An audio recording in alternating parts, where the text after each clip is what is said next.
Bonjour chers amis, j'espère que vous allez tous bien. Comme vous le savez sans doute, je partage ici des histoires liées au signe de Fa, des récits qui nous éclairent et nous aident à prendre conscience de certaines réalités de la vie. Aujourd'hui, j'aimerais partager avec vous une histoire assez particulière, à la fois captivante et choquante. Il s'agit de l'histoire du signe Yeku Tifu. C'est l'histoire d'une femme puissante, à la tête d'un cercle de sorcières. Cette femme avait reçu la grâce d'avoir 7 enfants. Elle prit sa calebasse de sorcellerie, un outil de pouvoir et de maléfice, et par un rituel obscur, elle plaça spirituellement cet objet dans le ventre de l'un de ses enfants. Son intention était claire. Chaque fois qu'elle aurait besoin de sa calebasse, elle puiserait dans l'essence vitale de cet enfant, le condamnant ainsi à une existence de souffrance. Cette femme était connue pour son caractère inflexible et ses disputes incessantes. Lorsque quelque chose la contrariait, elle s'entêtait, même lorsque ses choix étaient clairement mauvais. Chaque année, les membres de son club étaient tenus de faire un sacrifice en guise de participation, souvent un enfant, un frère ou quelqu'un de proche. Mais malgré son statut de leader, elle refusait systématiquement de participer, tout en profitant des offrandes des autres. Un jour, ses camarades, excédés par son comportement, décidèrent de se révolter.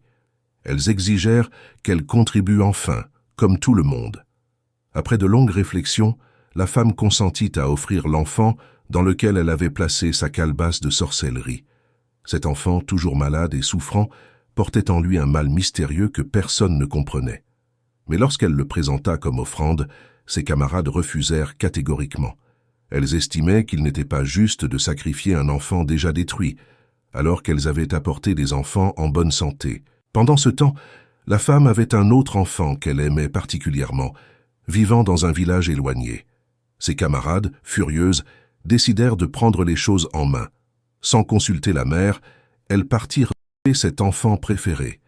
La dame en question n'apprit pas la maladie de son enfant, mais seulement sa mort brutale. Dévastée par cette nouvelle, vu qu'elle connaissait déjà les responsables, elle se demanda pourquoi elle était dans ce club. Elle avait rejoint le club pour protéger cet enfant en particulier des personnes comme elle-même. « J'ai donné un enfant, mais on me l'a refusé. Finalement, elles ont pris mon préféré. Si c'est ainsi, ce club doit être dissous, » se disait-elle. C'est ainsi que commencèrent les dissensions au sein du club.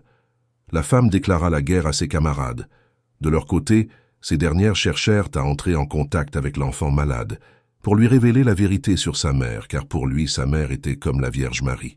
Un jour, l'une des sorcières apparut en rêve à l'enfant malade et lui dit « Viens, je vais t'amener dans notre club de manger. » Étonné, le jeune homme, qui connaissait bien la dame en question, demanda « C'est quoi un club de manger ?» Intrigué, il la suivit et se retrouva entouré de femmes, toutes amies de sa mère. L'une des femmes prit la parole et demanda au jeune homme « Comment te sens-tu » Il répondit, la voix faible « J'ai été toujours malade. » Elle continua. « Sais-tu pourquoi » Il hocha la tête et murmura. « Aucune idée. » À ces mots, les femmes échangèrent des regards lourds de sens. L'une d'elles, après un long silence, se mit à parler. « Depuis ton enfance, ta santé est fragile, et cela n'est pas un hasard. Tu souffres à cause de ta mère.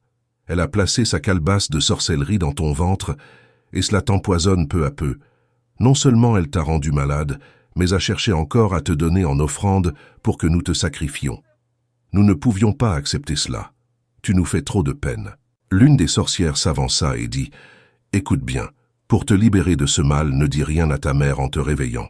Tu lui confies toujours tout, mais si tu continues ainsi, elle déjouera chacun de tes plans. » Elle ajouta « Il y a un homme dans le village, du nom d'Orunmila. C'est le seul qui pourra te sauver. Va le consulter dès que tu te réveilleras. Nous ne pouvons plus rien pour toi. »